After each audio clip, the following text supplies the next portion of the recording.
Gente, boa tarde. O professor Christian pediu para dar um pequeno recado. Eu estou me sentindo aqui parecendo a música de abertura do disco The Wall, não sei se vocês conhecem, ainda é Flash, né? Está todo mundo lá esperando o show e, de repente, vem uma banda substituta, né? Mas ele pediu para avisar, ele está numa banca ali, está finalizando a banca, pediu só para fazer uma pequena introdução, que hoje é a questão da teoria dos nós, certo? E ele pediu para que eu fizesse essa introdução. Olá, tudo bem? Que eu fizesse essa introdução para, assim que ele chegar, ele parte a partir dali, ok? Vou partir, então, primeiro pela definição de nó na matemática, que é uma coisa muito interessante, né? O nó é uma curva fechada no espaço que não possui autointerseções em nenhum lugar. Isso aí traz várias questões para a gente. Primeiro, que é uma curva fechada num espaço tridimensional, né? Já escapa um pouco da teoria lá que o Lacan trabalhava e com algumas coisas que o Lacan trabalhava com a topologia de superfície, que não necessariamente precisava estar no espaço tridimensional. É só pensar que as superfícies, por definição, elas têm duas dimensões, né? Altura e largura. Elas não têm profundidade. Já os nós, eles necessariamente estão no espaço tridimensional. Se eles não estivessem no espaço tridimensional, a gente não teria condição de amarrar, não é isso? Não conseguiria entrelaçar essas curvas fechadas. Outro ponto interessante da questão de ser uma curva fechada é que ela não tem pontas soltas, né? Então, isso que a gente faz no sapato e que a gente chama de nó, na verdade, não é um nó, isso é um laço, ok? Porque toda vez que a gente dá um laço, né, de acordo com a lei de Murphy, né, todo nó que a gente dá sempre solta alguma coisa, né, deixa uma pontinha solta sempre. Então é bem por aí mesmo. O nó, ele sempre vai ser completamente fechado, ok? Então vai ficar parecendo mesmo um círculo para a gente, tá? Tranquilo isso aí? Simples, né? Só que o Lacan não vai trabalhar com o nó dessa maneira que a gente imagina ele, como se fosse um 3D, né? Como se fosse uma câmara de ar de um pneu de caminhão, né? Como se fosse o próprio torus. Okay? Ele até vai trabalhar com isso a partir do seminário 24, mas no início ele vai trabalhar sempre com os nós de uma maneira aplainada. Eles vão estar como se fossem chatos na folha. Okay? E isso vai requerer que a gente faça algumas coisas, né? A gente vai ter que fazer alguns cortes nas linhas para indicar qual linha passa por cima, qual linha passa por baixo. Okay? Mas então o Lacan vai trabalhar no início com os nós aplainados. Isso aí vai ser muito importante, porque senão seria impossível fazer certas coisas com os nós. Por exemplo, aquela versão final que a gente tem, que tem aqueles montes de conceitos e um monte de coisas colocadas, campos de gozo, objeto A, inconsciente, todas aquelas coisas colocadas ali, só é possível se está aplainado. Se está em 3D, se são cordas mesmo, né? Eu puxo o nó, eu faço a cadeia estirada, e aí onde é que ficou aquele miolinho onde ficava o objeto A? Desaparece aquele miolinho, não é? Ainda que seja o mesmo nó. Concordam? Então, necessariamente, a gente vai trabalhar, para poder fazer esses trabalhos com os conceitos, a gente vai trabalhar eles sempre de maneira aplainada. E, quando a gente faz aplanamentos dos nós, a gente sempre imagina que aquele que está passando por baixo aparece como uma linha entrecortada, e o que está passando por cima como uma linha contínua. Tranquilo também essa posição, não é? Ótimo. Então, tá. Tem mais um ponto que é interessante, né? Bem da definição também. O nó é uma curva fechada. Quer dizer, então, que ele é um elo. Quando a gente coloca mais de um elo, como é o que a gente chama de nó borromeano, ele, na verdade, não é um nó, ele é uma cadeia, né? É um grupo de nós que se entrelaça por algum motivo. Essa cadeia, né, na matemática, ela é chamada de cadeia browniana, por causa de um matemático que se chamava Hermann Brun, né, que em 1892, né, ali o Freud começando a psicanálise ainda, a pré-psicanálise do Freud, esse cara, o Hermann Brun, começou a fazer alguns desenhos desses nós, né, de cadeias que se amarravam de uma maneira muito específica. Essa maneira é uma maneira extremamente interessante, é justamente essa propriedade que vai interessar o Lacan, Porque 2 a 2 eles não estão amarrados, eles não estão entrelaçados, né? Se a gente pega a cadeia borromeana que o Lacan utiliza, se vocês pegam só imaginário e simbólico, eles estão só sobrepostos. Imaginário e real estão só sobrepostos. Simbólico e real estão só sobrepostos. Eles só se amarram e realmente tem uma grande força essa amarração quando entra pelo menos um terceiro elemento. Okay? Com 2 elementos eles não se amarram, né? Então eles vão ficar realmente presos a partir de um terceiro elemento que vai fazer essa amarração. Isso é interessante que nas primeiras propostas do Lacan, já quando ele trabalha com RSI, né, dentro dos nossos, que não é assim que ele começa, ele vai trazer uma ideia de que talvez essa função aí que aparece ali dentro ali seria o próprio nome do pai que faz essa amarração, né? Está tudo amarrado, ele vai falar que os nós se amarram de não se amarrar, porque eles não estão amarrados, e como que aquilo ali acaba prendendo os 3, teria uma função ali que seria talvez o nome do pai. E aí alguma coisa muito interessante também, é bacana trabalhar com os nós sempre fazendo, né? Como eu fui pego de surpresa, eu não trouxe as minhas cordinhas aqui, eu ando com um pacote de cordinhas que eu fico amarrando coisas para todo lado, e quando a gente faz a amarração, a cadeia borromeana, tal como Lacan trabalha, se a gente tenta passar aquele quarto elo, que depois vai aparecer lá na frente como Saint-Thome, né? Ele não amarra nada, né? Se a cadeia já está amarrada borromeanamente, o quarto elo não amarra ninguém, porque essa função da amarração já está posta ali nos 3, né? Para que esse quarto elo possa amarrar alguma coisa, os 3 têm que estar apenas empilhados, eles não podem estar amarrados, é interessante isso, né? Mas vamos chegar lá. Deixa eu dar mais um passo antes, voltar um passo atrás para dar um passo à frente.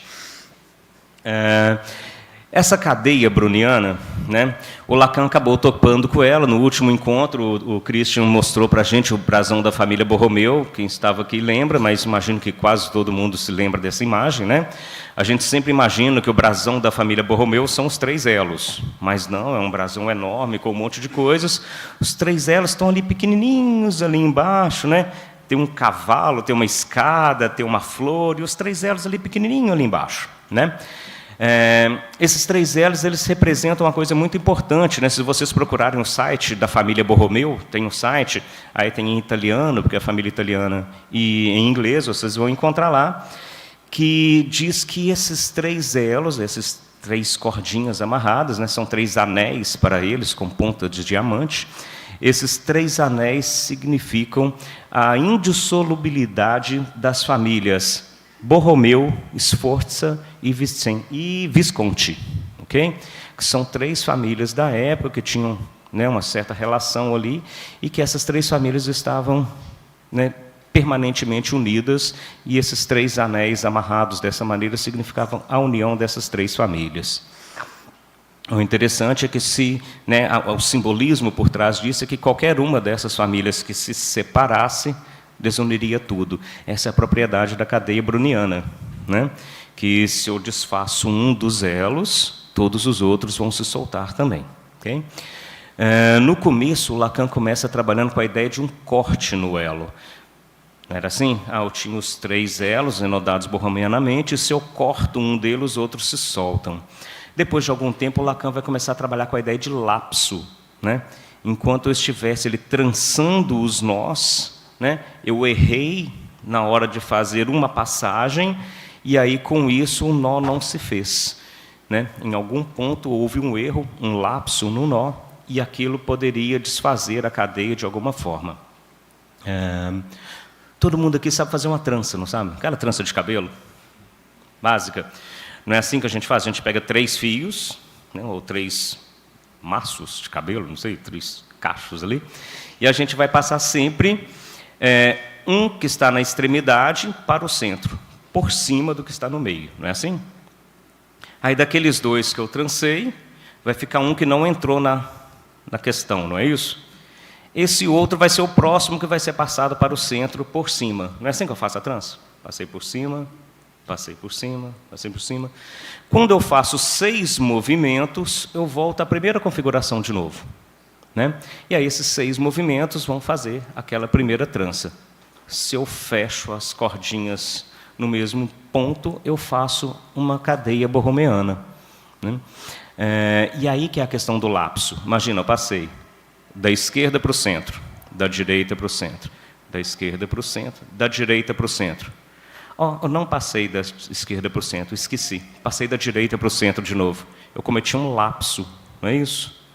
Aquilo ali não vai permitir que a cadeia se enode, né, borromeanamente. Essa é a ideia de lapso, tá? Nesse início do Lacan.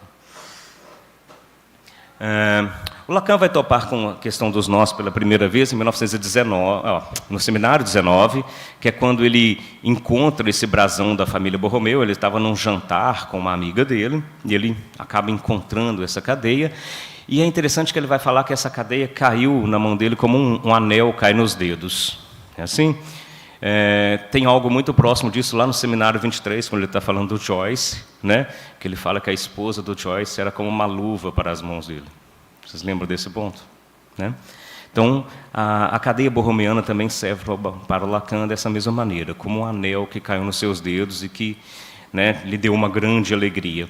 Ele estava com um problema nessa época, não sei se todo mundo se lembra do Seminário 19, que ele estava comentando uma frase que tinha 3 verbos. Vocês lembram? Eu te peço que recuses o que eu te ofereço. Não é isso? E o Lacan, então, ele vê, gente, é isso, olha só, esses 3 elos enodados dessa maneira é justamente o que eu vou trabalhar, são os 3 verbos que eu estou trabalhando, que incrível, né? Porque aí ele até vai falar uma coisa que é bem interessante, deixa eu encontrar a frase dele aqui para ficar certinho. Se retirarem a recusa, o que poderá significar a oferta de um pedido? Né? E ele começa a fazer os jogos com esses 3 verbos. Né? Se eu solto um deles, os outros 2 não têm o sentido. Né? Era com isso que o Lacan estava trabalhando quando ele encontrou os anéis borromeanos ali. Né? Não era com o RSI como a gente está bem acostumado. No seminário seguinte, o seminário 20, Lacan fica encantado com essa questão dos elos e começa a cada vez trabalhar mais maneiras de fazer esse enodamento. E ele começa a descobrir, por exemplo, que esse enodamento não tem que ser A3, ele pode ser A4, 5, 6, 7, N. Infinitos elos eu posso colocar com a mesma propriedade. Tanto é que lá, próximo do final do seminário 20, tem uma lição, como ele chamou de rodinhas de barbante, né? Que ele vai ensinando como que se faz, como que se trança, e tem um gigantesco desenho de um colar de elos. Vocês lembram desse desenho? Fica no final do seminário 20. Tá. É interessante que ali também não tem o RSI ligado aos elos, né? Mas ali o Lacan até chega a pensar alguma coisa que a gente pode aproximar de uma ideia lá do comecinho do Lacan, quando ele pensava a cadeia significante, não daquela forma estiradinha que a gente vê, S1, tracinho S2, tracinho S3 e assim por diante, mas ele falava que a cadeia de significantes era uma cadeia de elos enodados em outros elos, fazendo um colar, e esse colar, que é uma cadeia, se enoda em outro colar, que se enoda em outro colar e assim por diante. É muito próximo desse desenho que o Lacan faz no Seminário 20, né? de uma cadeia borromeana com diversos anéis. E tem mais um ponto super curioso sobre isso, né? A primeira edição do Seminário 20, em francês, ela tem um erro no desenho, que é extremamente interessante. Com esse erro, a cadeia ela se torna quase borromeana. Ela não é borromeana de verdade, né? Mas isso, o seminário que a gente tem em português, o desenho já é corrigido, né? A gente tem que conseguir, para conseguir ver esse erro, tem que conseguir a primeira edição do Seminário 20 em francês. E é muito interessante que tinha um cara, um matemático, assistindo o seminário do Lacan naquela época, chamava Michel Tomé, não sei se vocês já viram falar. Estava lá assistindo os seminários, inclusive uma das últimas lições do último seminário do Lacan, o Michel Tomé está por ali ainda. E o Michel Tomé encontra um erro nesse desenho e fala: professor Lacan, doutor Lacan, tem um erro nesse seu desenho, essa cadeia não é borromeana, né? Ele tem uma pequena falha aí, tem um lapso que você cometeu, né? Que faz com que essa cadeia ela só se dissolva, como a cadeia borromeana, né, acontece mesmo, de onde você cortou ela para frente. Para trás ela não se desmonta, ela se mantém. Então ela é quase borromeana, né? Do ponto onde eu faço o lapso para o fim da cadeia, ela se desmancha como uma borromeana. daquele ponto para trás ela não desmancha, ela se mantém amarrada.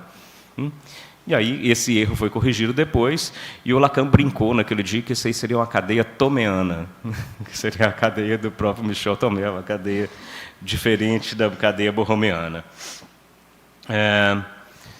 Enquanto rodinhas nomeadas com RSI, né, isso só vai aparecer no seminário 21, que é o seminário onde o Lacan começa a trabalhar mesmo com essa topologia dos nós, mas pensando a topologia dos nós mesmo, né? Pensando em amarrações, começando a colocar conceitos, começando a discutir questões da topologia do nó propriamente.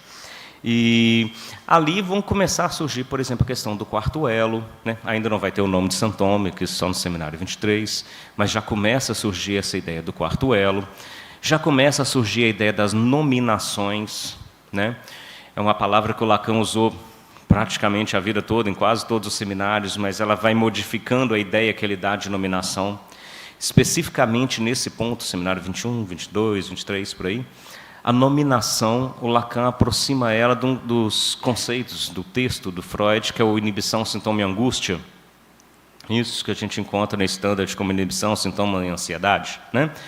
E o Lacan vai colocar que cada uma, né, desse quarto elo que vem amarrar uma cadeia que está só empilhada, né? Cada um desses quarto elos, de acordo com que ele reforce o imaginário, o simbólico ou o real, ele vai ser uma nominação diferente, que poderia ser uma nominação que reforça o imaginário, inibição. Uma nominação que reforça o simbólico, sintoma. E uma nominação que reforça o real, angústia. Depois a gente vai ver com os desenhos ali, vai ficar mais fácil para a gente imaginar. Mas é aquela ideia do quarto elo, quase como uma orelhinha, não sei se vocês se lembram, né? Ele fica como uma orelhinha contornando o elo, né? E com aquilo a gente consegue imaginar essas nominações.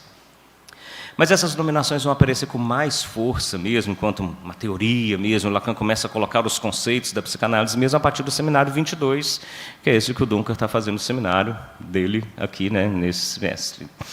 E, a partir daí, o Lacan começa a trazer novas formas de pensar, e a gente pode discutir de outras maneiras.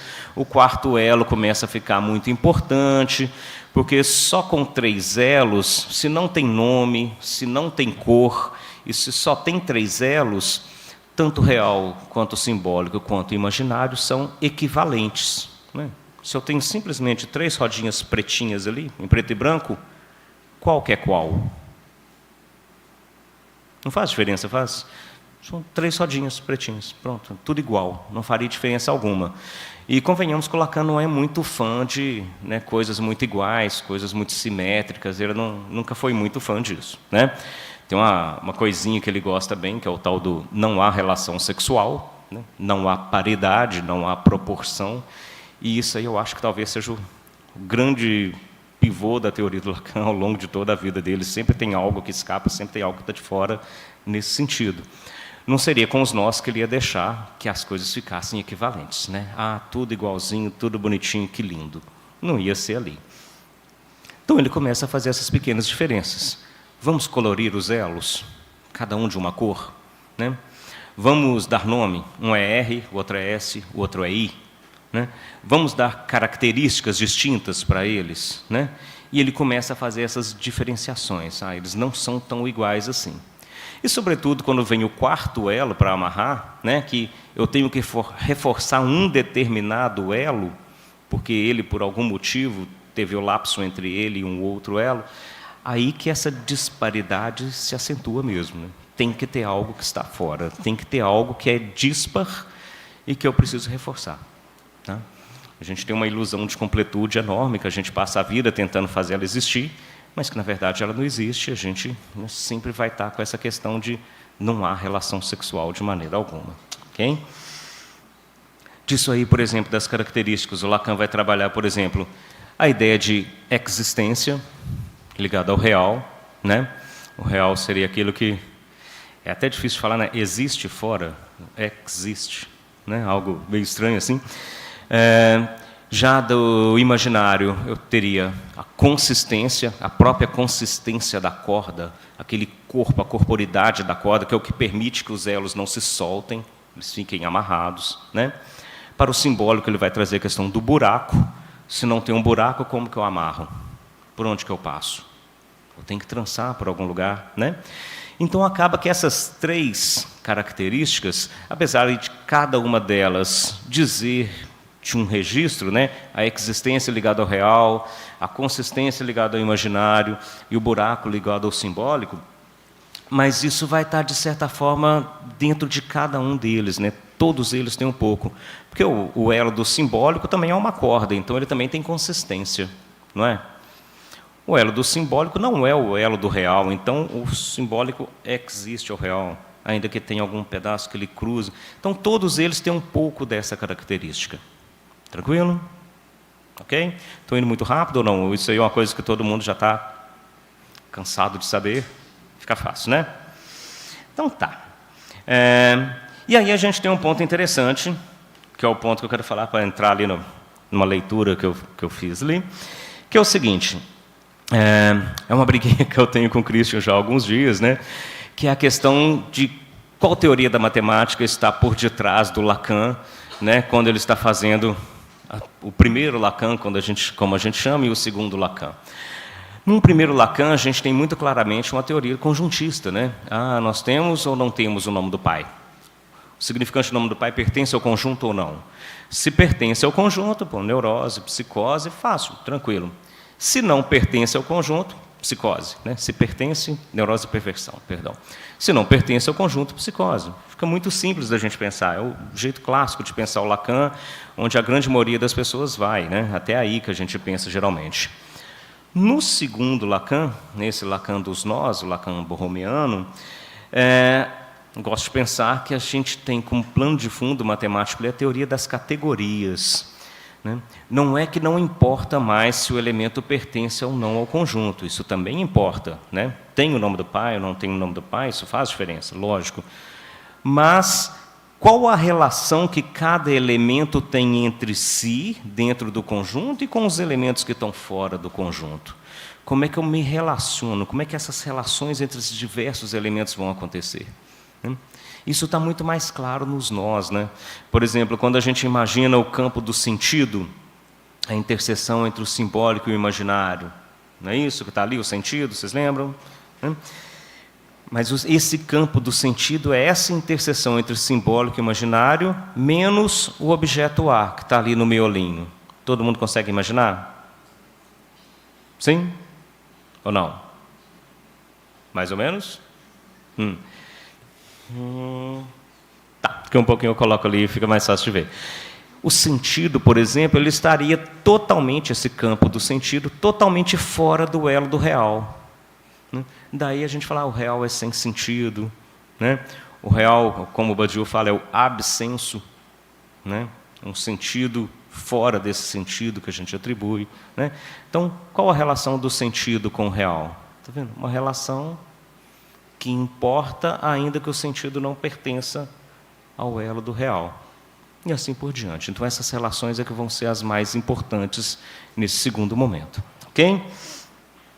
E aí que eu quero passar para o outro ponto ali, para a gente começar a discutir de uma outra forma.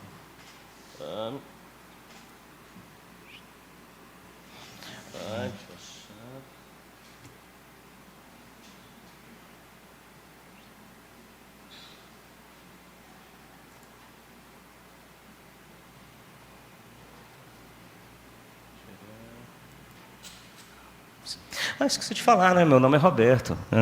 Prazer, gente. Eu sou professor da Universidade do Estado de Minas Gerais, né? O correlato da USP aqui em Minas, né?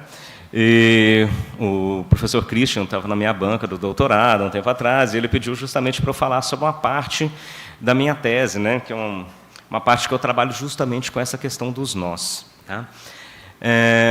E nessa tese, né, o final dela, a questão da tese era sobre o conceito de realidade em psicanálise, isso que eu estava a fim de discutir, mas estava a fim de discutir a partir do viés da topologia, né, então faço todo um percurso, topologia de superfície, topologia dos grafos, topologia dos nós e tal, né, algumas das topologias que o Lacan trabalha.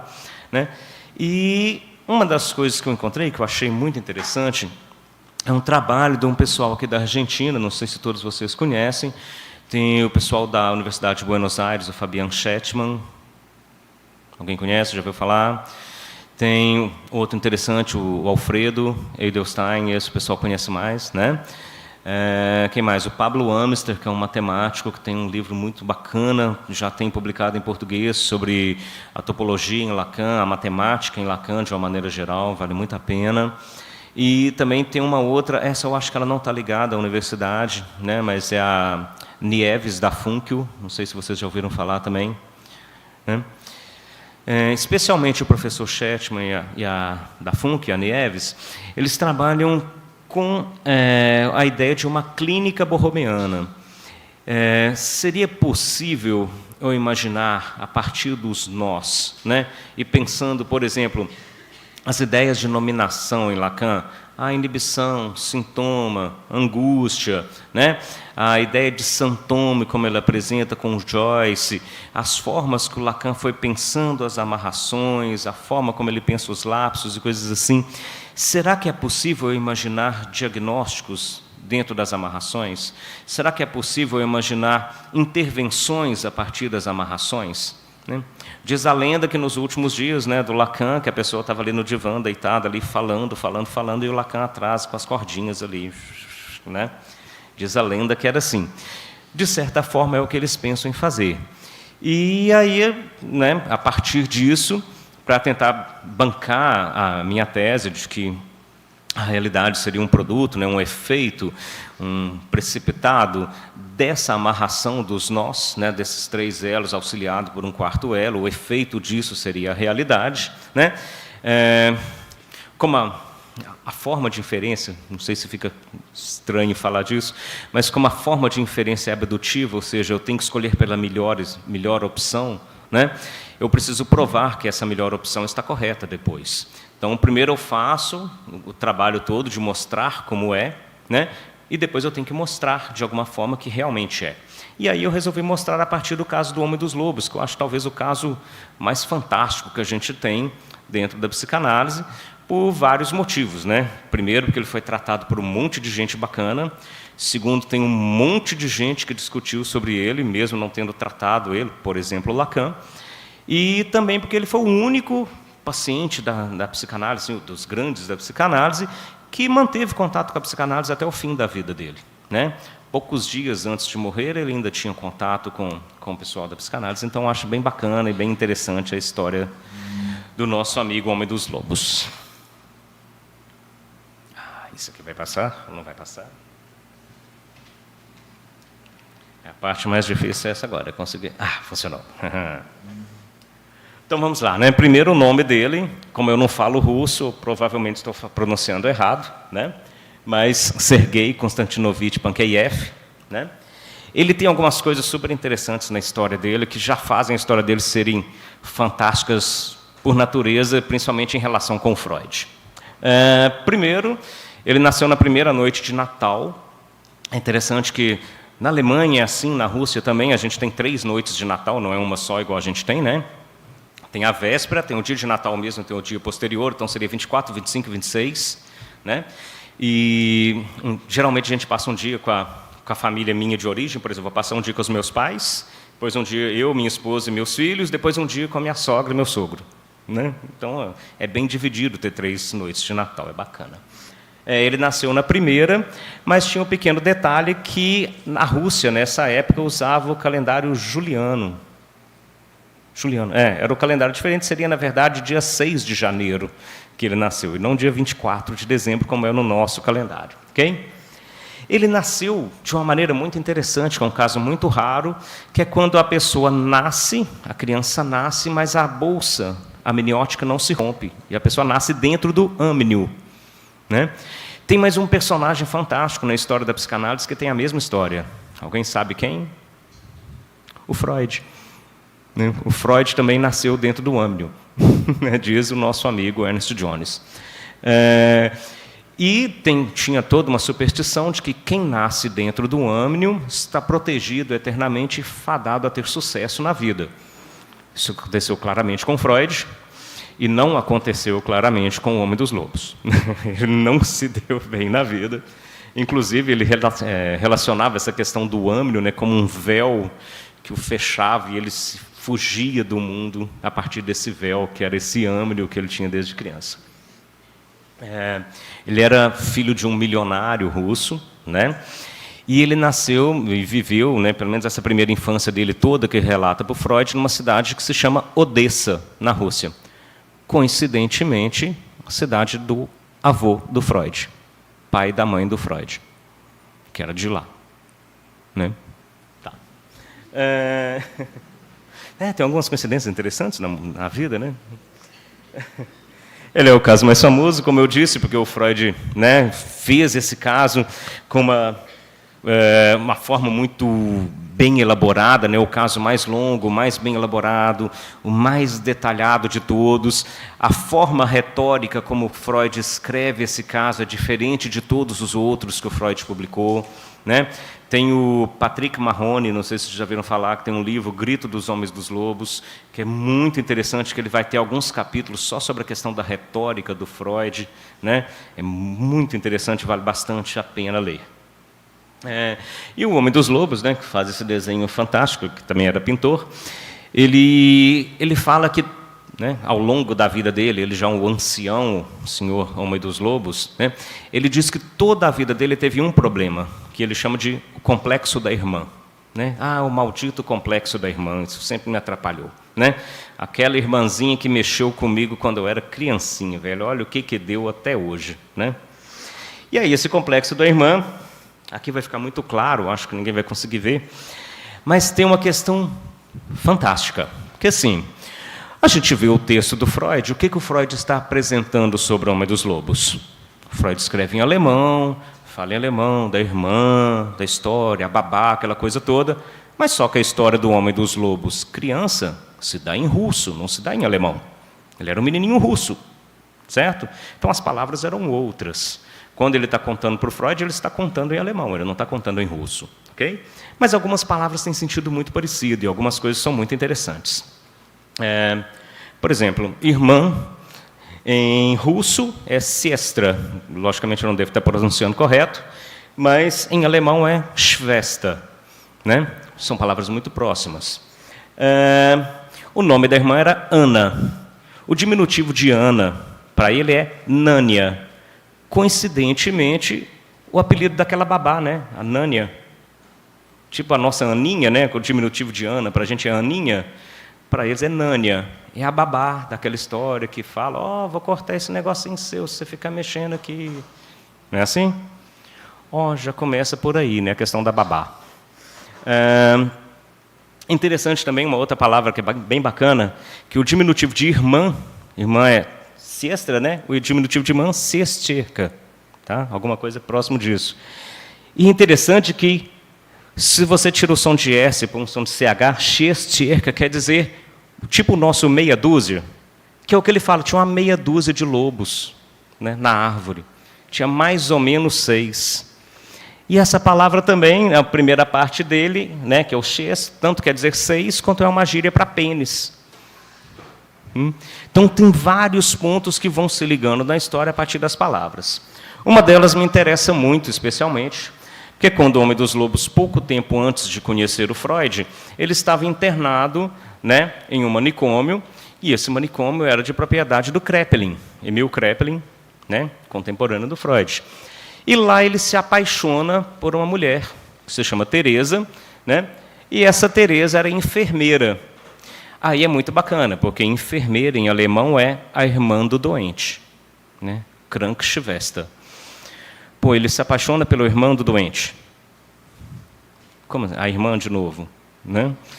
E aí que ele resolve procurar o Freud, porque quando ele estava lá nesse manicômio, né, que é o Neuwittelsbach, que chamou o hospital do Kraepelin, tanto o Kraepelin quanto todo o pessoal, mais a família dele, fala assim, jamais. Você é um milionário russo, dono de um pedação da Rússia. Como que você vai casar com a enfermeirazinha aqui do hospital? De jeito nenhum. Não permitiram que ele se casasse de maneira nenhuma. Aí ele volta para casa, sai do hospital, volta para casa todo desolado, né? E resolve procurar algum outro tratamento depois. Ele, nesse caminho, ele passa por Viena, porque diz que lá tinha um médico lá que tratava as pessoas. Ele nem sabia quem era um tal de Dr. Freud, né? E esse Dr. Freud fala com ele que ele poderia se casar com essa Teresa, desde que ele terminasse a análise primeiro, né? E aí ele resolve ficar, né? Por pura coincidência, porque o Freud falou, não, você pode casar com ela depois, não tem problema não. Fica aqui, faz a análise que eu deixo você casar. Ao contrário de todo mundo que não deixou, eu falo que você pode casar. E aí ele resolve ficar com Freud e resolve fazer análise com Freud a partir disso. Tanto é que naquele dia o Freud escreve uma carta para o Abraham, né, falando, ó, recebi em análise agora um rico paciente russo, um jovem russo, milionário, que padece de um mal de amor. Essa era a questão do Homem dos Lobos, por isso que ele procurou o Freud, por causa de todo o sofrimento dele por não poder se casar. Nada a ver com lobo, né? Nada a ver com castração, cena primária, não tem nada disso na história, né? Pelo menos no começo.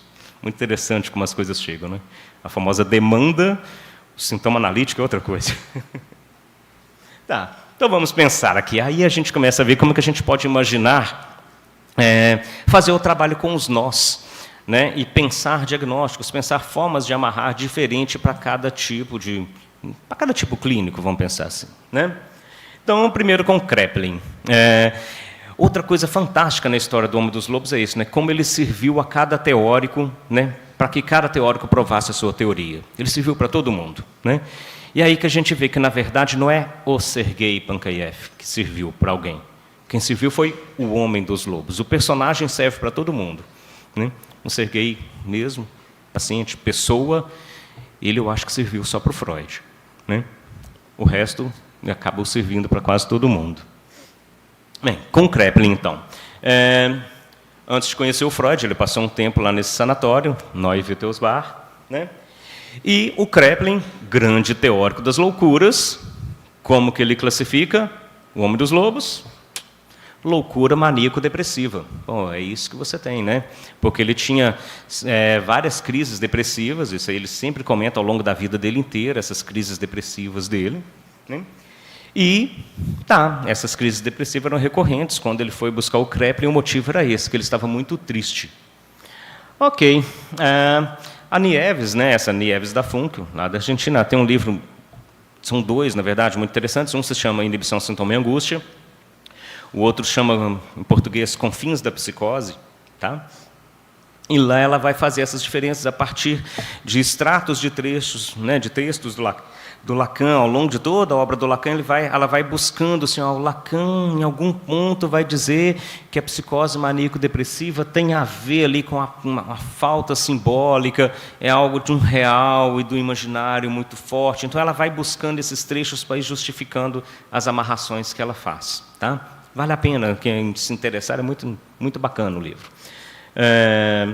E aí, então, na proposta dela, o que a gente teria numa psicose maníaco-depressiva, né? A loucura maníaco-depressiva? Há apenas um lapso, das 6 passadas da trança que a gente falou, né? Apenas um lapso acontece. Quando esse único lapso acontece, aqueles 2 elos em que ocorreram o lapso, no caso imaginário e real, eles deixam de ficar apenas sobrepostos e passam a ficar entrelaçados assim mesmo, que a gente vai chamar de olímpico, né? Um passa literalmente por dentro do outro, ok? E o outro vai se soltar. Sempre a regra vai ser essa. Se tem um único lapso, aqueles 2 em que ocorreram o lapso vão ficar olímpico e um vai se soltar. É o que o Lacan apresenta com o Joyce. Vocês lembram? Tem um lapso bem no meiozinho, não é assim? E aí o imaginário se solta, o simbólico e o real ficam presos lá, não é assim? Mesma coisa, só que com outros elos, tá vendo? Com os elos de outra cor, tá? Com isso, ela vai dizer, então, que o simbólico se solta, né? Vão ficar ali real e imaginário sozinhos, e que ele precisava reparar isso de alguma forma. O que é a grande reparação do caso do Homem dos Lobos nesse período que ele esteve com Kraepelin? Pequenas dificuldades. A gente não tem nenhuma anotação do Kraepelin, o Kraepelin não escreveu sobre o caso, a gente não tem nada parecido com isso. Tudo que a gente tem são pequenos historiadores comentando, né, ou pequenos trechos de historiadores comentando. Por exemplo, a Rodinesco é uma que comenta da história, né, um parágrafo que o Homem dos Lobos esteve com Kraepelin. Coisa muito curta. Mas o que a gente pode imaginar é que o que salvou ele ali naquele lugar foi o amor dele pela Teresa, a enfermeira. né? Isso, de certa forma, fez o laço e fez a coisa voltar, e ele melhora, ele se recupera no hospital por causa dessa paixão que ele tem pela Teresa, e ele começa a assediar ela, começa a paquerar ela o tempo inteiro, e aquilo ali faz a coisa funcionar, né? A coisa toda volta, ele se recupera daquele mal-estar que ele estava a partir desse amor que ele se organiza ali e monta pela Teresa. Só que, infelizmente, ele não foi para frente, pelo menos nesse período, porque ninguém permitiu que ele se mantivesse ali. Ok? Então, a gente supõe uma reparação no mesmo lugar do lapso, né? O amor que ele tinha pela Teresa. Dali, ele vai para a casa, né, do nosso amigo Freud, lá, Bergaschstrasse, né, número 19.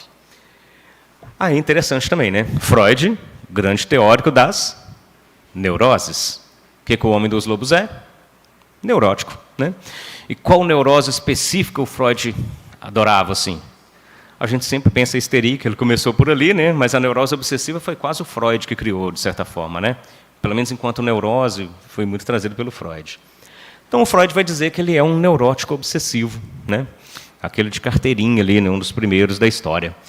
Mas o Freud tem um parágrafo extremamente interessante nesse texto, que o Freud vai dizer, num único parágrafo, 3 coisas diferentes, né? Quase que 3 diagnósticos diferentes para ele, como se fosse um percurso, né, que aquela criancinha, né, o Sergueizinho, né, caminhou até virar esse obsessivozinho com 10 anos. O Freud vai falar o seguinte, ó, no começo tinha uma questão ali de uma inapetência, ele não queria comer de maneira nenhuma, não sei se vocês lembram da história, ele ficava com medo de comer, ele não queria comer, e aí o Freud vai dizer, isso é um sintoma histérico, né? Então é um sintoma. Que não está dando para mexer o mouse, mas seria lá em cima, está vendo? Uma nominação que contorna o simbólico, que reforça o simbólico. O quarto elo branquinho ali reforçando o simbólico, porque os lapsos estão entre o simbólico e o imaginário, né? São 2 lapsos, os 3 elos ficam só sobrepostos, e aí eu preciso reforçar e reamarrar. Volta a ser borromiano de novo, com 4 elos. Logo depois disso, o Freud vai falar. Chegou numa hora que de tantas pessoas falaram com ele, você vai morrer, se você não comer, você vai morrer. E aí ele resolveu voltar a comer, né? E, voltando a comer, começa a história da irmã, com um livrinho com a figura do lobo, correndo atrás dele, assustando ele. Tinha a historinha que o avô conta também do lobo, que entra na casa do alfaiate, né? E que esse alfaiate bate na cauda do lobo e corta a cauda do lobo, não é isso? É bacana que a palavra alfaiate, em alemão, Schneider, é cortador, né? Ao medo da castração aparecendo justamente na historinha do cortador, aquele que vai cortar alguma coisa, algo muito específico no caso dele, né? E aí ele passa a ter uma fobia animal. É interessante que em outros textos, sem ser o texto mesmo do Homem dos Lobos, em outros pontos da obra do Freud, o Freud sempre se refere a ele como uma fobia animal, né? Aí a gente sempre pensa, fobia animal, Freud, Hans. Não, não é não. A grande maioria das vezes é o Homem dos Lobos, tá? E aí a fobia, a gente imagina aquele de lá, né? Um quarto elo reforçando o real. Ok? Ali os lapsos se deram entre o real e o simbólico, então eu tenho que fazer um quarto elo reforçando o real para que a coisa segure novamente, e ele consegue se reestruturar a partir do medo do lobo. Ok? Passa mais um tempo, a mãe do Serguei resolve introduzir ele ao cristianismo. Não é assim? Por volta dos 10 anos, e aí a partir daí ele começa a fazer as orações em todas as estátuas dos santos que tinha em casa, aquela coisa de quando ele via 3 montinhos de cocô de cavalo, ele pensava, o Pai, Filho e Espírito Santo, meu Deus, eu não posso pensar nisso, né? Toda aquela coisa, e aí o Freud vai dizer, agora ele é um obsessivo, né? E aí a gente pensa com a ideia de uma inibição, né? Então algo que reforça o elo do imaginário, ali também entre o imaginário e o simbólico, só que agora reforçando o imaginário, e não mais o simbólico, como era o sintoma lá em cima. Okay? Então, aí, temos 3 momentos, isso tudo está num parágrafo de 4 ou 5 linhas do Freud, né? Aí ele começa com um sintoma histérico, que é a base de toda a neurose, daí ele se encaminha para uma fobia, a gente muitas vezes pensa a fobia como uma plataforma, não é? Que assim, ou vai encaminhar para a neurose, ou vai encaminhar para uma perversão, e dali ele culmina na neurose obsessiva. Essa é a ideia do Freud. Freud atendeu ele 2 vezes, né, ao longo da vida, e manteve sempre, sempre, sempre o diagnóstico de neurose obsessiva. Tem uma única vez que o Freud cita o Homem dos Lobos como paranoico, em 1920 e tantos, não vou lembrar certinho a data, mas aí ele fala, nossa, teve uma aluna minha que diagnosticou ele como paranoico, e esse texto já deve estar para sair. Tinha 10 anos já que a Brunswick tinha publicado o texto. O Freud nunca leu, parece o Silvio Santos falando de filme, né? Eu não vi o filme, mas o filme é muito bom. Né? O Freud só comenta que a aluna dele tinha pensado isso e tinha resolvido. Tá, mas você vê que o Freud nunca leu o texto. E essa aluna é a Ruth Mack Brunswick, que escreve um texto, um complemento, né, um suplemento à história de uma neurose infantil, e ela faz algumas pontuações muito interessantes. Primeiro é com ela que surge o diagnóstico de paranoia, né, que lá na frente o Lacan vai tomar. Surge com a Brunswick. Okay? Ela faz esse diagnóstico a partir de 6 pontos específicos. O principal dos pontos para ela é uma questão de uma cicatriz no nariz. Ele tinha uns glândulos sebáceos que estavam infeccionados, aquilo crescia, ele fez algumas cirurgias, né? E naqueles glândulos, e a partir disso ele começa a ficar preocupado demais com o nariz, andar com o espelhinho o tempo inteiro, olhando o espelhinho e tal, e ela fala que isso é uma paranoia, porque isso era absolutamente imaginário. Se a gente pensa que a Brunswick, nessa época, né, estava 30 anos antes do Lacan, o imaginário dela não é o imaginário do Lacan. O imaginário dela é no sentido de ele está viajando na maionese, não é? Como é que faz uma cirurgia numa viagem na maionese? Bom, tinha alguma coisa no nariz, ele fez cirurgias no nariz, né? E ela toma isso como algo muito fantasioso dele, e a partir disso ela vai falar que é um delírio dele. Eu gosto de pensar que não é um delírio, que é uma ideia deliroide, que ele supervaloriza um ponto específico, né? No caso, a questão do nariz. Interessante que nessa época da cirurgia dele do nariz, a mãe dele tinha voltado da Rússia, com mega verruga no nariz, e ele tinha sido rejeitado pelo Freud de fazer a sua terceira análise, por isso que ele foi para Brunswick, porque o Freud estava com câncer. Né? Acho que ele teria bons motivos para pensar, opa, e esse negócio meu aqui, o que será que é? Né? Outro ponto interessantíssimo do trabalho da Brunswick é que tem uma vez que o Homem dos Lobos chega para ela e relata um sonho.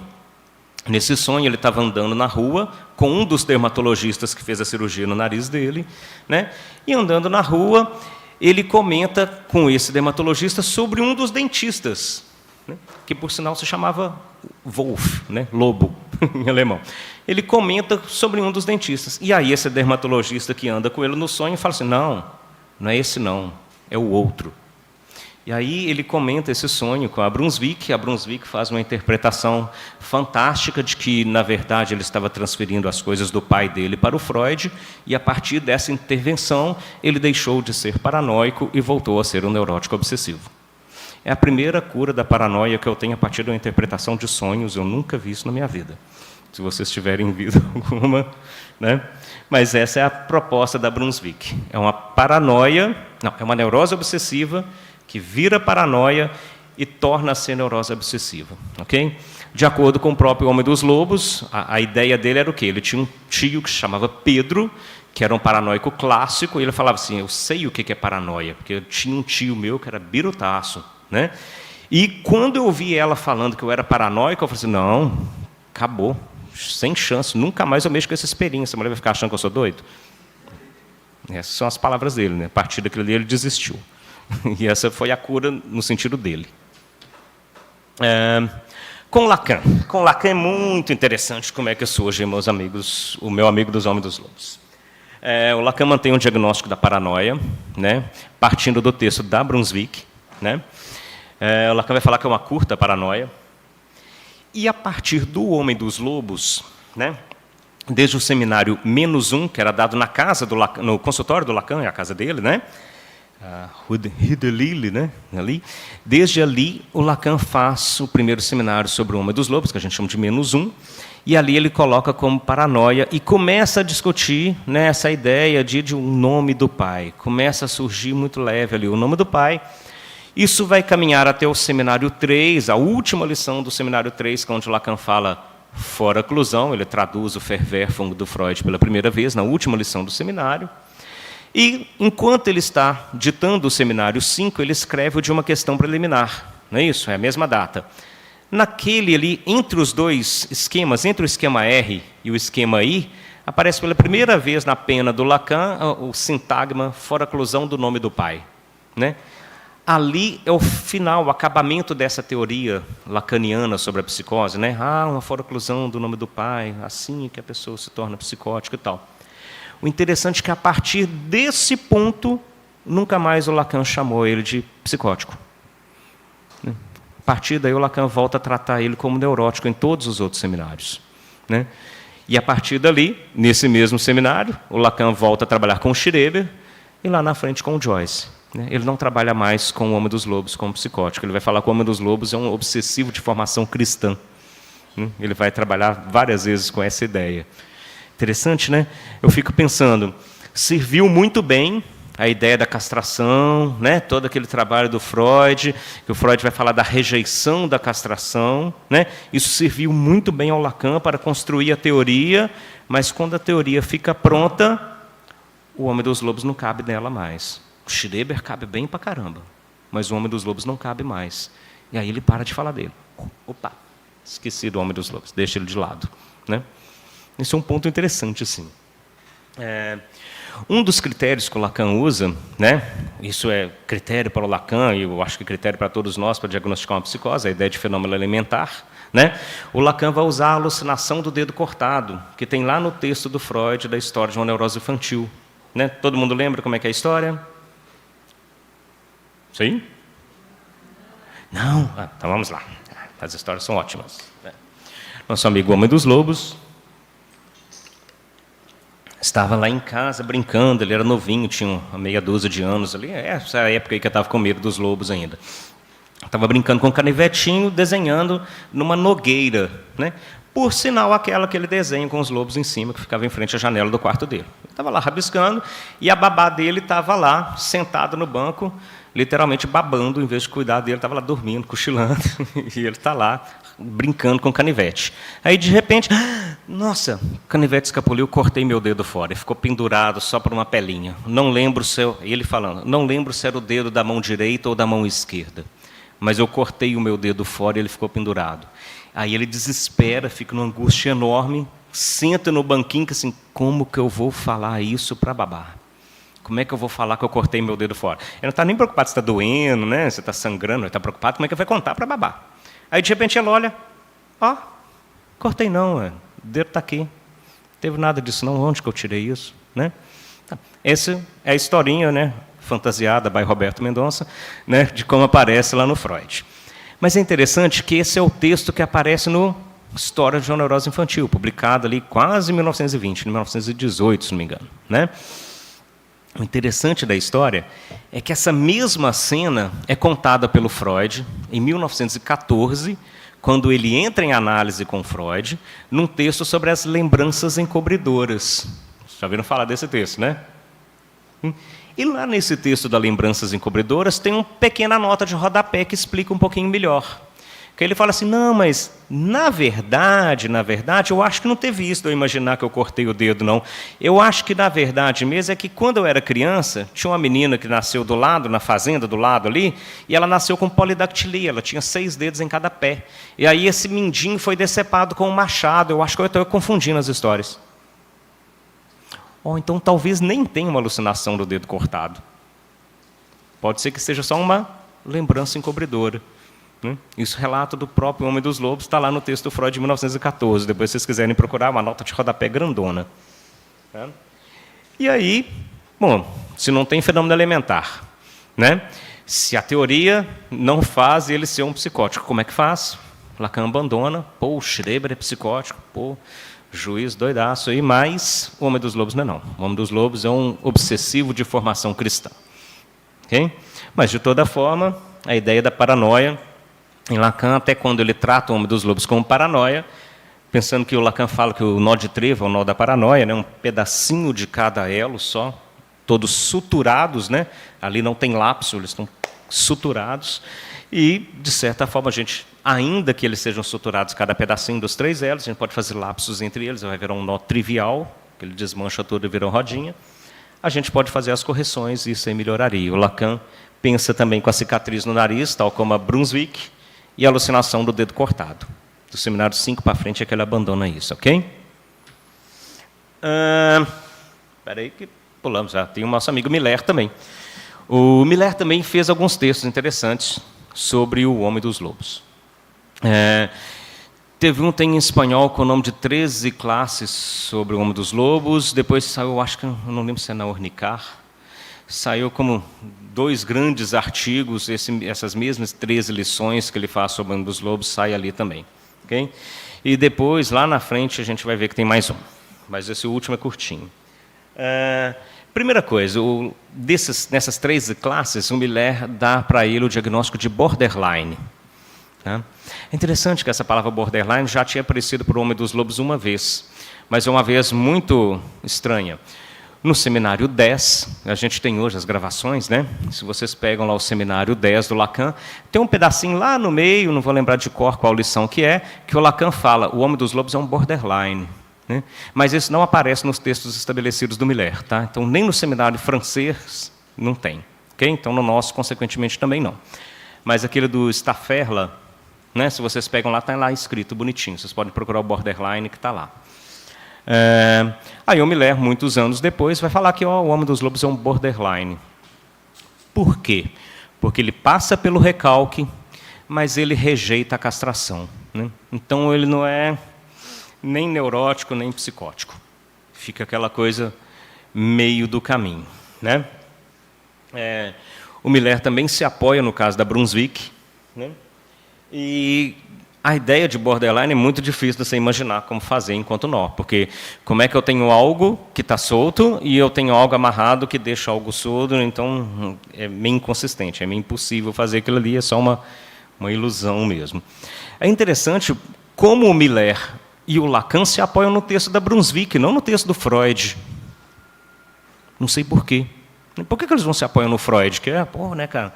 O Lacan, eu sou freudiano, se vocês quiserem ser lacanianos, que sejam, eu sou freudiano. Por que eles se apoiam no texto da Brunswick? Né? O Miller, depois, com essa coisa também, né, toda, Lacan, Freud, tal, por que ele também se apoia no texto da Brunswick? Né? Por que eles não se apoiam no texto do Freud, que foi quem, né, esteve ali mesmo, muitos anos com ele? Mas tá. Depois, alguns anos depois, naquele efeito retorno sobre a psicose ordinária, não é isso? Né? Outro texto do Miller, efeito retorno sobre a psicose ordinária. Eu acho que é isso mesmo o nome do texto. O Miller vai falar que o Homem dos Lobos é uma psicose ordinária. Né? Então, com isso aí, a gente fecha uma coisa muito interessante. Né? O Kraepelin, teórico das loucuras, o Homem dos Lobos é loucura maníaco-depressiva. Freud, teórico da neurose, o Homem dos Lobos é neurótico. A Brunswick tinha toda uma paixão ali pelas teorias da Melanie Klein, né, aquelas posições maníacas, posições depressivas, aquelas coisas ali, diagnostica como paranoia. O Lacan, grande teórico da psicose, na psicanálise, né, a psicose é o paradigma, sobretudo a paranoia, que é o que ele mais gostava, ele é paranoico. O Miller, grande teórico aí da psicose ordinária, que está na moda hoje, ele é psicótico ordinário. Beleza, né? Então, sejamos o que eu preciso, né? Mas, literalmente, né, o Homem dos Lobos mesmo, pessoa, o Sergei Pankeyev, não, ele é só ele mesmo. Né? Agora, o Homem dos Lobos personagem serve para todo mundo. É a diferença entre o caso e o caso clínico que a gente conta. Né? Quando a gente escreve o caso, é outra história. Tá, e aí, conosco ali, né, megalomaníaco meu, né? Temos nossas megalomanias de vez em quando. A gente sempre tenta recuperar o mundo, salvar o mundo, não sei o quê, não é? Uma coisa assim, então vamos tentar salvar o Homem dos Lobos, pelo menos. Né? Primeiro, eu penso que ele seria um belo obsessivo, como Freud diz, só com um obsessivo muito diferente, um obsessivo como nós temos hoje, e não um obsessivo como eram os do Freud. Por isso que o Freud, ainda que acerte, ele é um obsessivo, mas não consegue entender o que está ali. Né? Porque na época do Freud, né, só a gente pensar os textos do Freud, moral, sexual, cultural e doença nervosa moderna, o sentido dos sintomas, tudo não era carregado de sentido, a questão não era como eu dou sentido para as coisas, como eu faço com que os sintomas tenham sentido, ou, né, até outras coisas. O Freud vai dizer, por exemplo, que, em alguns textos, que a neurose obsessiva não faz sintoma, ela faz formação reativa, porque é uma outra maneira, não faz por condensação, faz por deslocamento, é cheio dessas coisas assim. Mas, no final das contas, sempre tem sentido. A coisa tem que ter um sentido. Pensa o Homem dos Ratos. Tem todo um sentido montado, a coisa toda construída, tudo muito certo ali. No Homem dos Lobos não funcionava. A coisa estava sempre meio agarrada, sempre meio esquisita, né? Eu gosto de pensar que é muito próximo dos nossos obsessivos de hoje, né? Tinha um colega meu no doutorado, mas ele era da linha de pesquisa da social, então a gente acabava encontrando menos um pouco, né? Mas ele falava da geração nem. Vocês conhecem a geração nem? Nem estuda, nem trabalha, nem, né? É mais ou menos o Homem dos Lobos. O que você faz? Nada. Não, estou aí. Aí quem chegou? Ele não concorda, eu estou convertendo todo mundo para a teoria das categorias. Não, sim, todos não concordam com você mais. Estamos aí. Opa, ai, tomei um choque. Então tá. Então, né, nesse sentido, ele seria um obsessivo muito à frente ali do seu tempo. O Freud não tinha uma teoria para isso na época, né?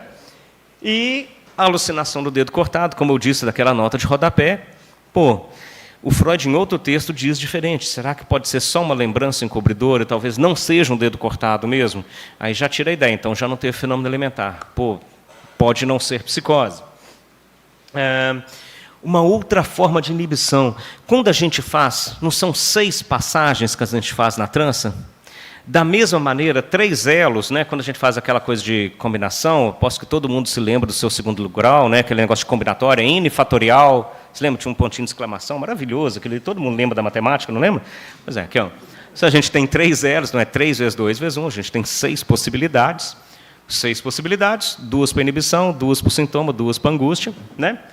É uma outra possibilidade de inibição que não passa pelo simbólico, né? Mas sim numa relação do imaginário com o real. Então não está no sentido, né? É uma inibição que está em outro ponto, onde o sentido não importa tanto. Muito mais a cara do Homem dos Lobos, se a gente lê as memórias do Homem dos Lobos que ele mesmo escreveu, se a gente vê o Conversa com o Homem dos Lobos, da Karin Obholtzer também, tudo vai nessa ideia de que não tem um sentido. O tempo inteiro ele só foge da realidade, né? O Freud, no texto A Perda da Realidade na Neurose e na Psicose, ele vai fazer um critério muito bacana, que eu acho, para diagnosticar a neurose e a psicose. Ele vai falar que o neurótico foge da realidade porque acha insuportável. O psicótico reconstrói a realidade porque ele não tem ela, ele perdeu desde o começo, né? Parece que o Homem dos Lobos foge o tempo inteiro. O tempo inteiro ele está fugindo. Ele foi preso durante a ocupação russa, porque ele, no dia do aniversário da morte da irmã dele, resolve pintar um quadro da base russa dentro da base russa. Vai ser preso, né? Pedindo, né? Mas, é mesmo? Como assim? Né? E isso segue a vida dele o tempo inteiro. E aí, tá vendo? Eu marquei com ele assim, a hora que eu estiver acabando, eu te aviso. Eu mandei uma mensagem. Estava chegando. Gente, brigadão. Passa a palavra aqui.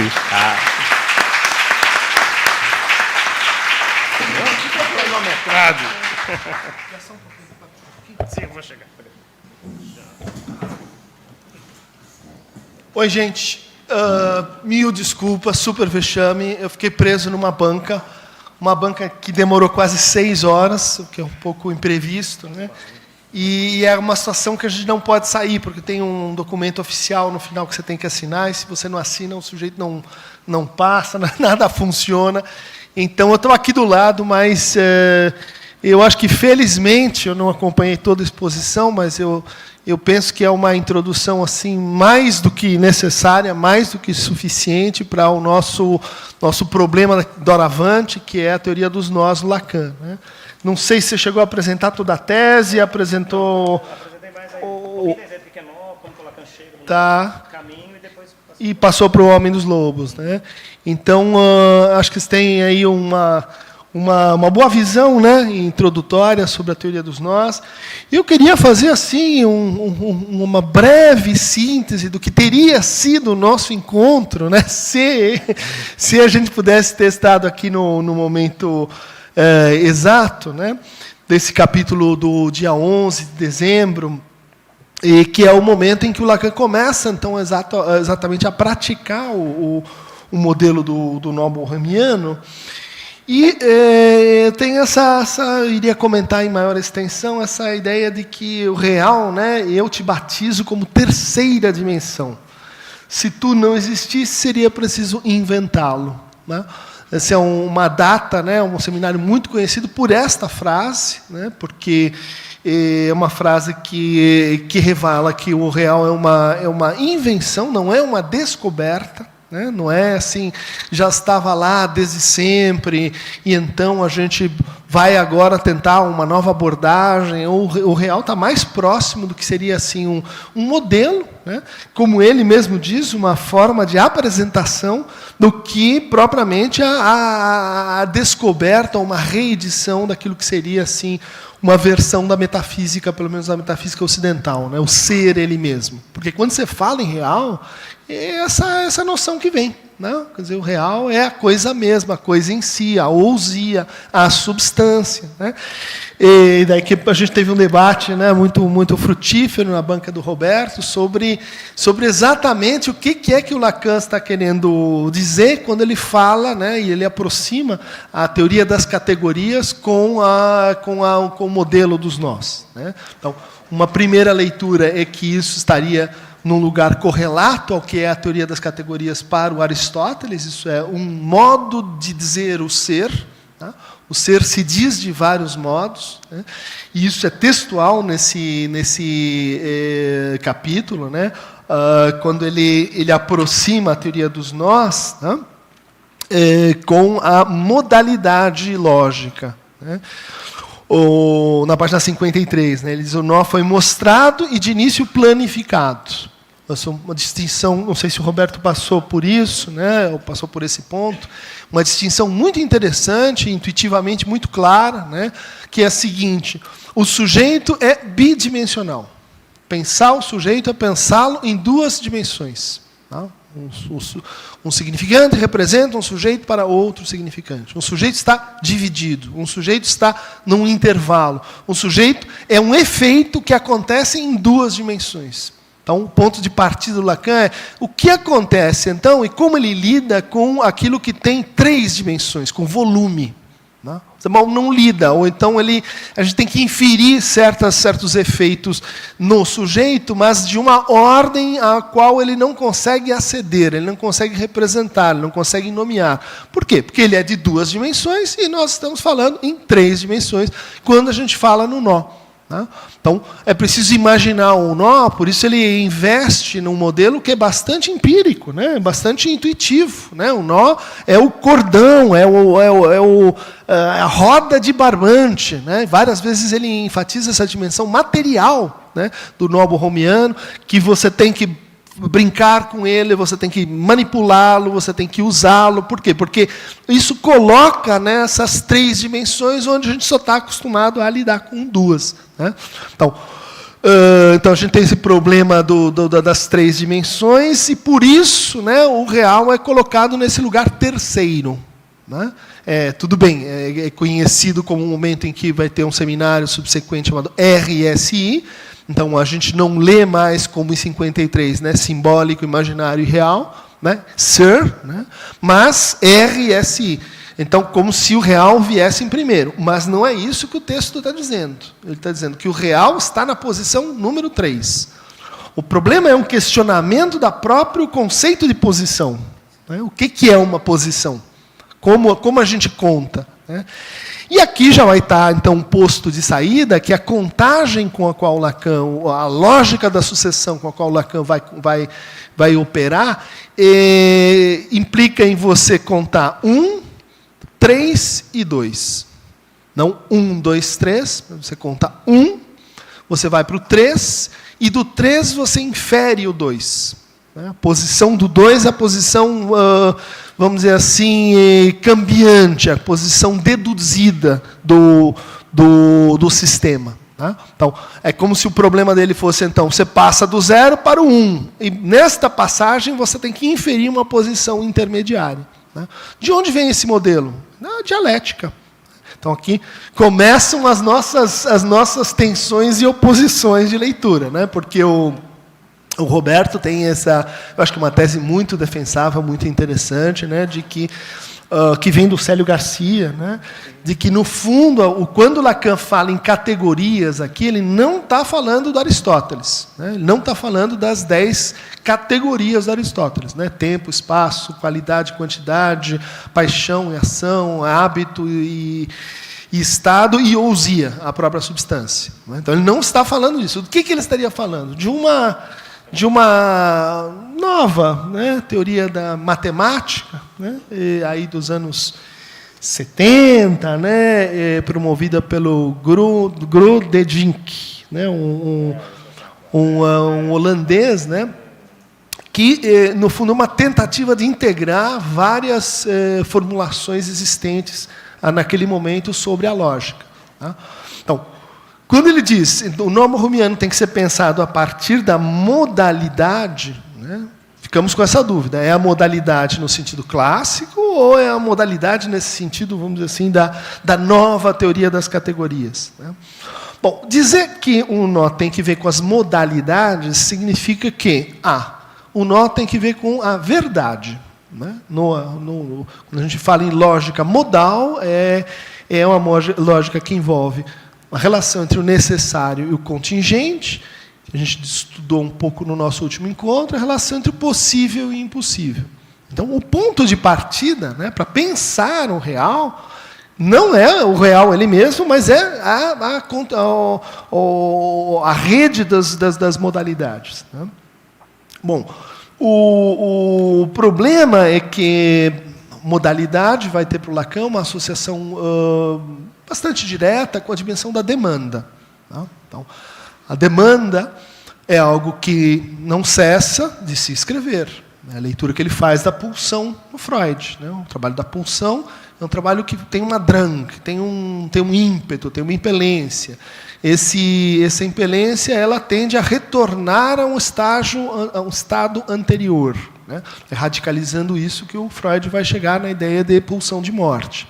Toda pulsão tem uma fonte, toda pulsão tem uma fonte no corpo. Né? Toda pulsão tem um objeto, que é aquilo que ele tem de mais variável. Bom, como é que, então, Lacan vai reler essa teoria da pulsão no Freud? Ele vai dizer, isso tem que ter uma estrutura de demanda. Né? Montar a pulsão isso já lá desde a subversão do sujeito, montar a pulsão é montar uma demanda. Né? Então, a articulação real, simbólico e imaginário, né? E ao modo Borromeu, vai começar justamente no seminário 19, numa sessão onde o Lacan está estudando o que é a demanda. Onde ele diz assim, olha, eu vou agora pensar a demanda a partir de 4 tempos. Né? Eu te peço que recuses o que te ofereço, porque não é isso. Não? Bom, isto relê, então, 4 tempos, 4 modos da pulsão. Modos da pulsão. Então, a gente teria que pensar 4. Mas aqui ele só está pensando a 3. Né? Ele está pensando com real, simbólico e imaginário. Então, isso seriam, em tese, né, momentos de articulação da verdade de uma demanda. Né? Uma demanda que passa por 1, passa por 3, vai ao 3 e produz 2. Né? Bom, nós vamos discutir com mais detalhes no nosso próximo encontro, mas vejam que na página 58, logo depois de dizer o real eu te batizo como terceira dimensão, do que ele fala? Ele fala de la langue e de naming, de nome próprio. Depois ele fala de verdade. Né? Verdade como meio dizer. Olha essa posição intervalar. Né? 1, 3, 2. O que é o 2? É um meio dizer. Um meio no sentido daquilo que faz passar, né, do 1 para o 3, daquilo que liga o 1 ao 3. Né? Também a verdade é aquilo que se escreve, também a verdade é aquilo que não emprega outros meios senão a palavra. Olha essa associação da verdade com o meio, mais uma vez. Em seguida ele fala sobre a transferência. E o que ele diz? A transferência não é um meio, a transferência é um produto. Bom, fica um pouco enigmático o que isso significa, mas para onde eu quero chamar a atenção de vocês é justamente que ele está pensando com essa ideia do meio. Né? Como vocês sabem, a dialética é uma teoria da mediação, né? Da produção por mediação. Né? Daí ele fala do saber, daí ele fala da decifração, daí ele faz uma referência a uma querela medieval sobre a Trindade, uma querela que dividiu a Igreja Católica do Ocidente e a cisma com a Igreja Católica do Oriente. Né? Qual era a natureza dessa querela chamada filioque? É assim, tem Pai, o Filho e o Espírito Santo. Qual é a ordem desses três? Né? O primeiro vem o Pai, e daí o Espírito Santo, e daí eles se juntam e formam o Filho? Ou o Espírito Santo tem precedência sobre o Pai e o Filho? Né? Qual é a relação entre esses três? Né? E o 3, então, que a gente poderia reduzir o seguinte: o 3 surge do 1 e do 2, ou o 2 surge do 1 e do 3? Tá? Quer dizer, vejam que tem muita coisa em jogo aqui. Por exemplo, a ideia aparentemente, ou pelo menos primariamente, edipiana, né, de que 1 mais 2 dá o 3. Né? Então, a estrutura elementar da família. Né? 2 se juntam e formam um terceiro. Esse terceiro tem dentro de si, né, as propriedades do 1 e tem as propriedades do 2. Ele corresponde a uma espécie de soma, né, de soma e de representação sintética. Contra esse modelo, Lacan vai dizer, não, tem a religião verdadeira, ele brinca. Né? Ele diz, bom, a forma como eu vou contar é 1, 3 e 2. Portanto, o meu ponto sensível, o ponto decisivo é o que a cada momento está na posição 2. Tá? Se eu consigo inferir se é o real, se é o simbólico ou se é o imaginário, eu organizo e conto e faço o nó. Tá? Bom, então esse era um primeiro desenvolvimento relativo assim a, olha, gente, vou pela primeira vez que ele está fazendo isso, trabalhar com esse modelo, com essa maneira de pensar as coisas, que é um nó. No final desse capítulo, eu estou sendo bastante sintético, e ele vai trazer para a gente aquilo que seria assim, o ponto de aplicação primeiro desse modelo, que é, olha só, a psicopatologia. Né?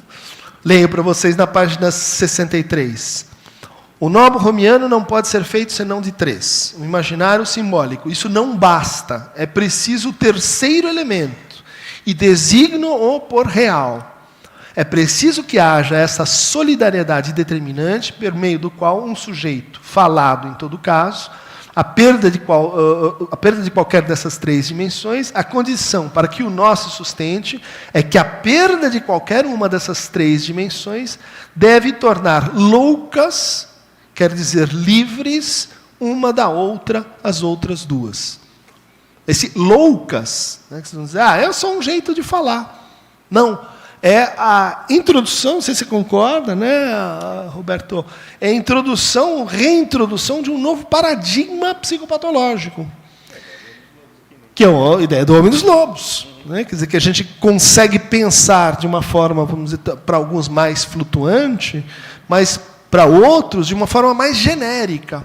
Né? Então, a teoria dos nós, ela não é uma espécie de aprofundamento das teorias anteriores, né, de especificação da teoria da sexuação, da teoria dos discursos. Quer dizer, o Lacan teria sido assim mais e mais específico na sua pesquisa. É um recuo, é um passo atrás. Em vez de pensar neurose, psicose e perversão, vamos pensar o que é a loucura? O que é a loucura? Bom, a loucura é isso que acontece quando se solta um dos anéis, um dos touros. Tá? Lembra que, estava falando, o problema primordial desse capítulo é que o sujeito acontece em 2 dimensões, enquanto que o real, simbólico e imaginário se dão em 3 dimensões. Qual é a operação que ele vai fazer aqui? Ele vai dizer assim, existe uma forma da gente passar do 3 dimensões para o 2.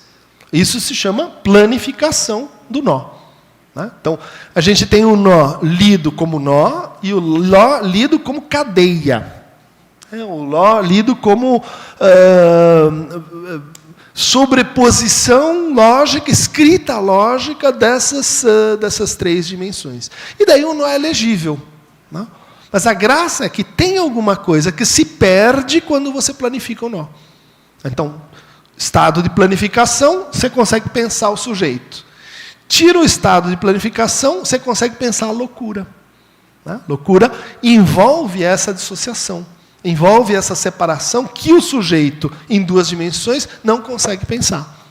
Bom, isso implicaria o quê? Que a gente precisa de um outro nome para isto, né, que acontece na ordem do ser do sujeito, para além das duas dimensões. Né?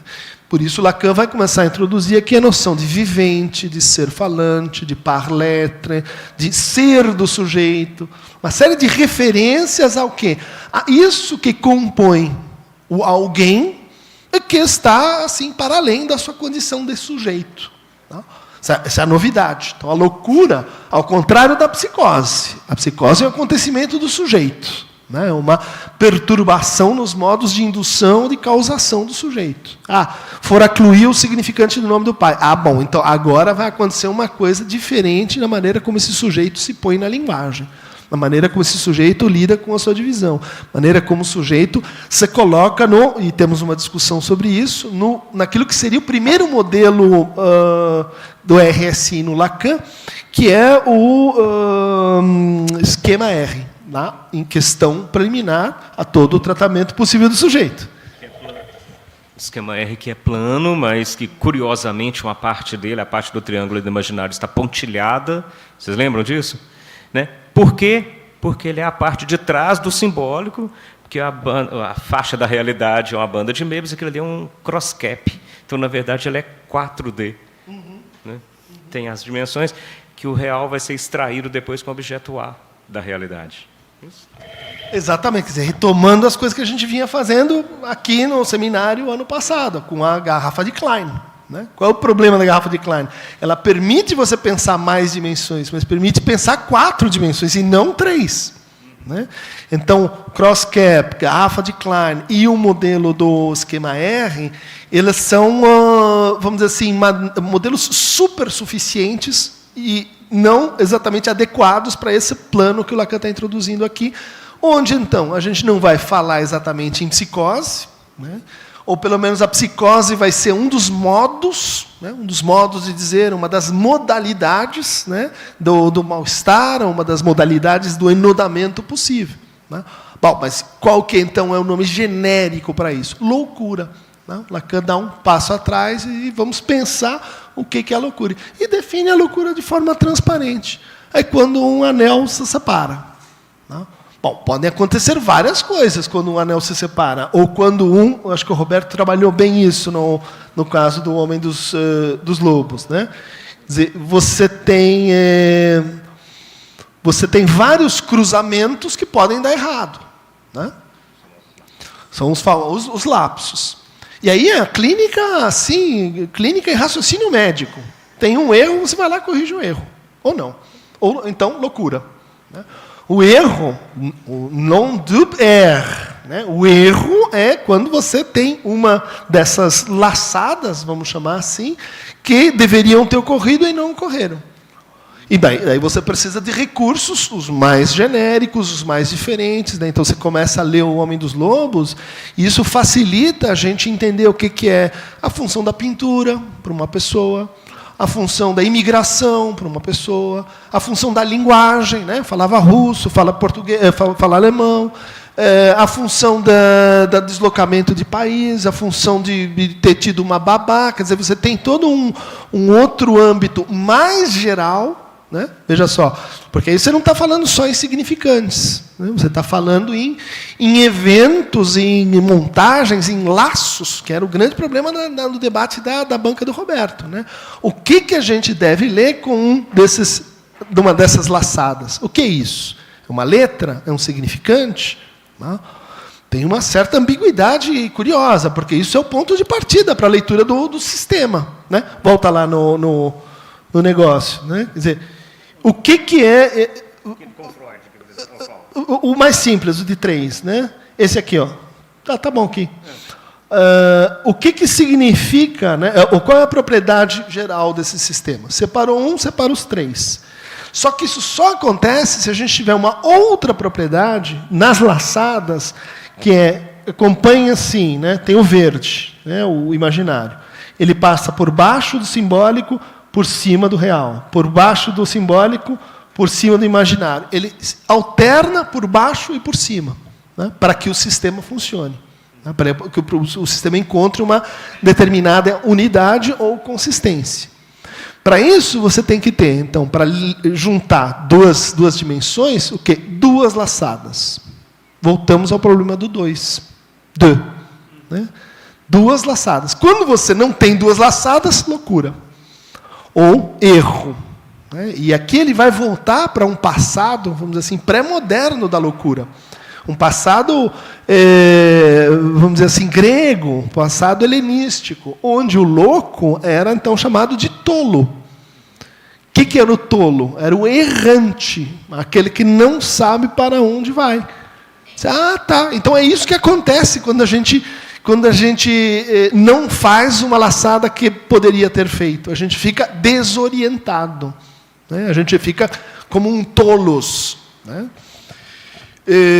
Nesse mesmo seminário, nessa mesma lição, ele vai redefinir o não tolo, né?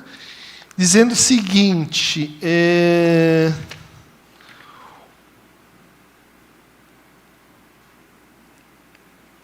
Espera aí...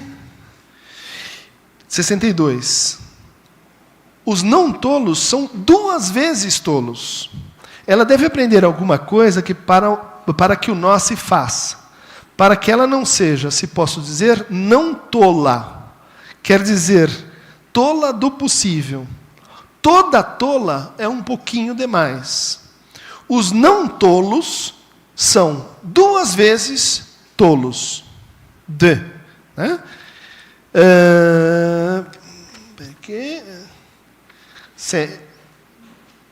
Peraí, eu tinha essa passagem. Les non-dupes sont les 2 fois dupes. São 2 vezes tolos. Isso tem uma relação com... Voltamos ao quê? Ao problema do 2, né? Ao problema das 2 laçadas, que juntam uma dimensão com a outra. Né? Bom, em seguida, ele vai redefinir neurose. Se uma das rodas de barbante escapa-lhe, se posso dizer, pelo fato de que alguma coisa não lhe concerne. Vocês não se tornam, entretanto, loucos. Isso porque, quer vocês saibam ou não, os 2 outros nós se sustentam juntos. E é isso que quer dizer que vocês são neuróticos. Depois ele muda. Ele inverte isso depois. É exatamente isso, sempre que eu afirmei, e não se sabe disso bastante, que os neuróticos são insustentáveis. Né? Então, está insustentáveis. Isso é um terrível. Bom, inquebráveis. Que eles não desfazem o 2. Não é? E depois ele até brinca com a moitié, né? O estado de egoicidade do neurótico, né? O estado de fazer 2. Né? O neurótico se sustenta com 2, ele faz par. E terminando esse início, vamos dizer assim, psicopatológico, ele vai fazer uma menção muito difícil de decifrar, que é o cavalo do pequeno Hans. O cavalo do Hans como representante de 3 circuitos. Né? O cavalo do Hans que ele estudou no seminário 4. Ele diz, para fazer, então, uma fobia, né, eu preciso de 3 circuitos, e não 4. Né? Quer dizer, vejam só, nós estamos trabalhando aqui com um modelo de 3, ele começa com 3. Uma grande questão para a gente, que a gente discutiu na tese do Roberto, né, e que acho que não tem muita dúvida de que o 3 não é suficiente. Tá? Mas a gente não sabe os motivos pelos quais o Lacan diz isso. Por que o 3 não é suficiente? Por que nós precisamos do 4? Tá? Como os 4 tempos da demanda. Né? Bom, mas no caso do cavalo do pequeno Hans, a gente teria, bom, trouxe aqui para vocês, ia discutir isso com mais detalhes, né? A gente tem, no capítulo final desse seminário, né, ensaio para uma lógica de borracha, ou melhor dizendo, me dará ser uma mulher, não, peraí, aqui. Me dará sem mulher uma progenitura. Né? O Lacan escreve aquilo que seriam assim 4 tempos da fobia do Hans. A fórmula inicial, né, em que as coisas estão, tá ele, a mãe, o pai, eles viajam, vão para um lugar, vão para o outro, as coisas estão mais ou menos estáveis. Né? Depois, a fórmula da fobia, né? A fórmula que descreve a descompensação desse 3, vamos dizer assim, essa virada para tem um círculo que se desgarra, que é o nascimento da Ana, a irmã do pequeno Hans, né? E que ele precisa corrigir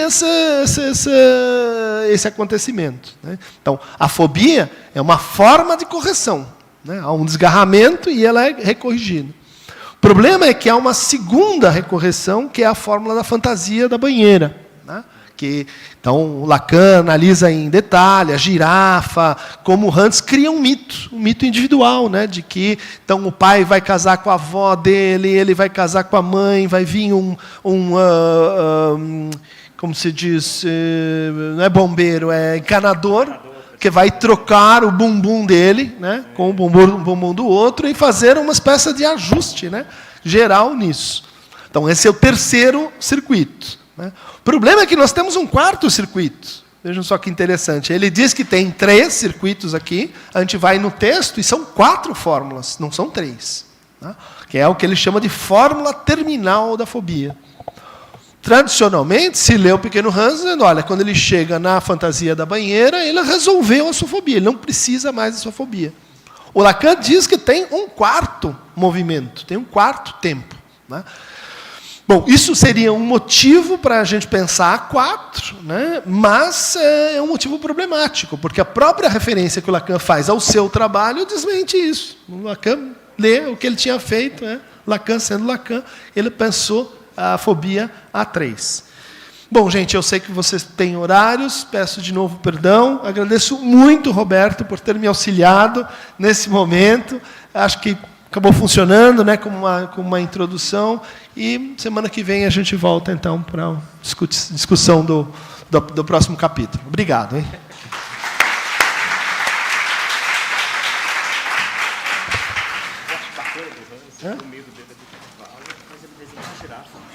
Ele desenha girafa e 2 girafas, a pequena,